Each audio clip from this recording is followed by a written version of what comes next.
Hello and welcome. In today's video, I will guide you step by step on how to find all the posts you've saved in the Threads app on your Android phone. Whether you want to review your saved content or remove some posts, this simple tutorial will help you manage your saved posts easily and quickly.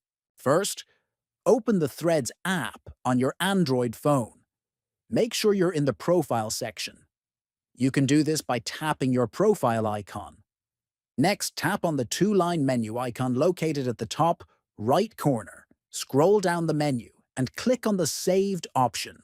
Here, you will see all the posts you have saved.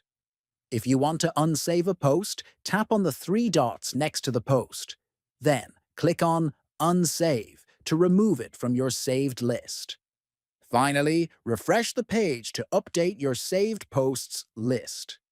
Thank you for watching. Now you know how to easily access and manage all your saved posts in the Threads app. Don't forget to like and subscribe for more helpful tutorials.